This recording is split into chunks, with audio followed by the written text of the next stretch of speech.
The second largest producer of crude oil on Earth, Saudi Arabia is going green.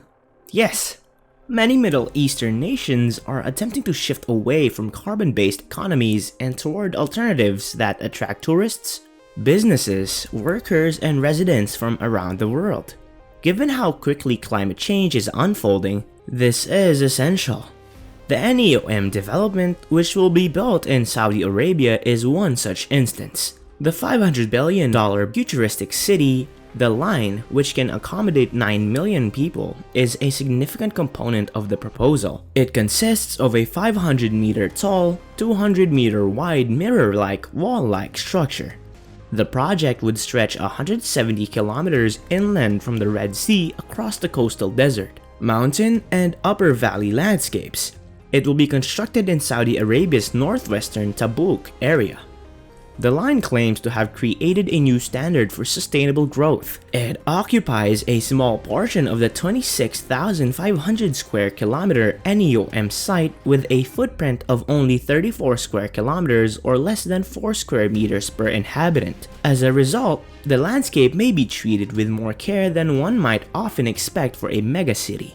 The Neom proposal also includes a port for shipping, an airport, research facilities, sports and entertainment venues, and tourist attractions. Although the line is marketed as a post-carbon eco-city, there are serious doubts about whether the project can achieve its environmental, economic, and social objectives in a matter of years given the scope of its aims. The project seems impressive environmentally at first glance. The distance from any place in the city to the urban edge is no more than 100 meters. No portion of the line is more than 20 minutes away thanks to a high-speed electric public transportation service. Living in such a massive building suggests a cramped lifestyle. However, each person would theoretically benefit from an average urban volume of 1,000 cubic meters. That's a lot more hospitable than most living conditions in congested cities. Unfortunately, a complex vertical transportation system would be needed. Like in many high-density high-rise structures, the building has the same height as a typical 125-story skyscraper. At $55,000 per inhabitant, the project's costs also appear reasonable. Let's assume that this is just relevant to infrastructure and is feasible in a nation with employment costs that are significantly lower than those in industrialized nations. Even said, it is still unclear how the largest building ever built can contain modern infrastructure, ultra-high-speed rail, and other services. The line is not the first work to use a linear structure. In 1882, the Spanish urbanist Arturo Soria y Mata created the idea of the linear city by combining it into a short linear metropolitan corridor. This plan allows for significant efficiency in infrastructures such as water, power, gas, and transportation. The idea behind the design was to urbanize the countryside and ruralize the metropolis. The idea is echoed in The Line. One does question its effects on the landscape though. How can a continuous 500-meter tall mirror wall that spans 170 kilometers of the landscape and reflects desert heat and light influence the local biodiversity? The direction of the line seems to be east to west. Although this would be ideal for sun thermal management, it will probably create a lot of shadows in the middle of winter. Living with no emissions is the goal of the line.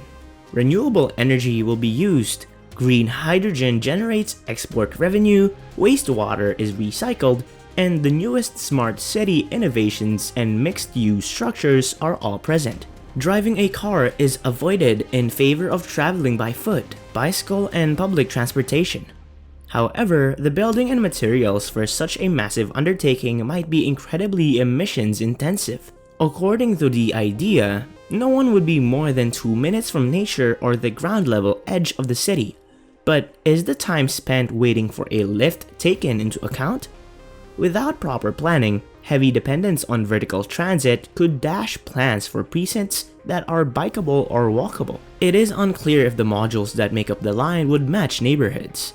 And will people, businesses, and other organizations be able to express their designs however they like, Or will the entire city have a uniform appearance? Ordinary cities have independent constructed from expression as a fundamental component. However, with the line's inflexible framework, this may not be achievable. It is unlikely that people would accept this. The line was designed to revolutionize urban living and was expected to be finished by 2025. It remains to be seen whether such a complicated megacity can be finished so quickly since development has yet to start in earnest. Furthermore, very little attention is paid in the project proposal to critical elements like community structure, diversity of household types, projected demographics, governance, individual rights, and acceptance of various religious and spiritual beliefs. The line affirms that human experience will be at the core of its policies, and that progressive legislation would be in place, and that access to healthcare will promote individual empowerment. But because new immigrants bring their ideals, preserving this vision can be challenging. The line seems to represent a significant effort towards nation building. In comparison to Saudi Arabia's existing population of 35 million, the line's anticipated population of 9 million implies a 25% growth. The line's marketing strategy focuses on innovation, a strategic position, luxury and professional lifestyles, technology, and environmental sustainability. This indicates that the project's planners and designers hope to create an innovative and outstanding urban development that can quickly usher Saudi Arabia toward a post-carbon future.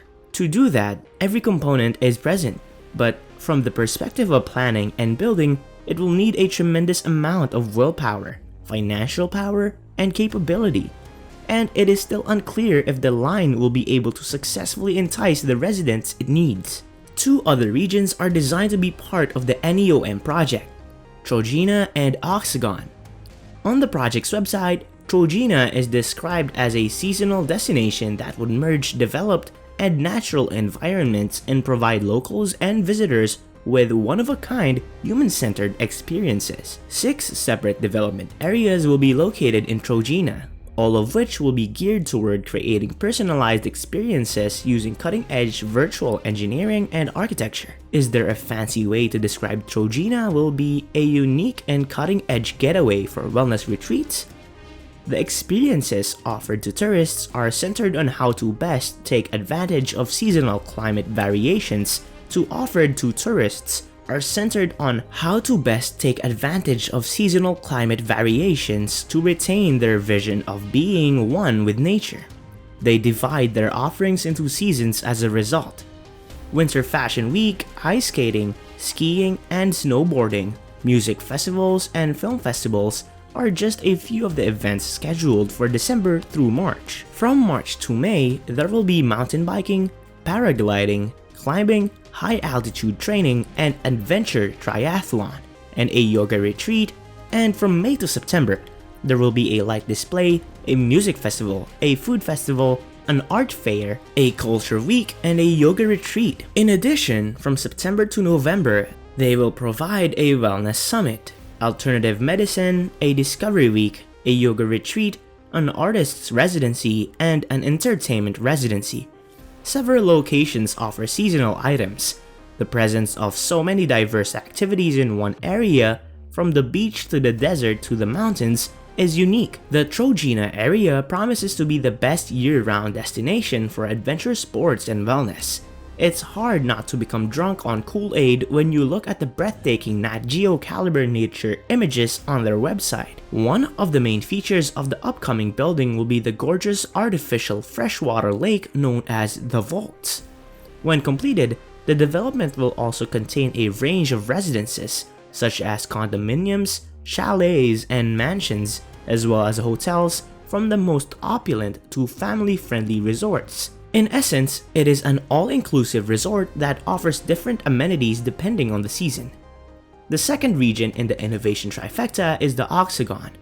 The majority of industries will be located in the Oxagon of Neom. According to the website, it was constructed to serve as a focal point for innovation in the future of sophisticated and clean industries, made possible by an automated port coupled with a smart supply chain network. We can conclude that the plan was for Oxagon to capitalize on its locations in the Suez Canal, which already carries 13% of global trade. This will be supplemented by a fully automated 5-step integrated port and supply chain.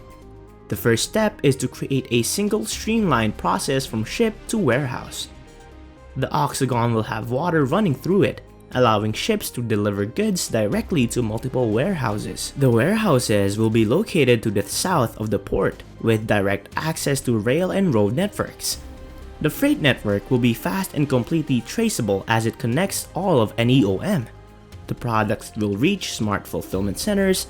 It will be fully automated for the last mile. It is estimated that once Neom is fully operational, it will add $800 million to Saudi Arabia's GDP by 2030. According to the developers, Octagon's onshore construction will be completed by 2030, and their offshore construction will be well underway by that time. The line has already broken ground, and the first phase will be completed by 2025. Construction always has setbacks, but we hope to see it completed soon. Alright guys, this wraps up our video for today. Thank you for sticking with me to the end, and if you enjoyed this video, please do well to give it a thumbs up and also tap on the subscribe button. See you later, bye.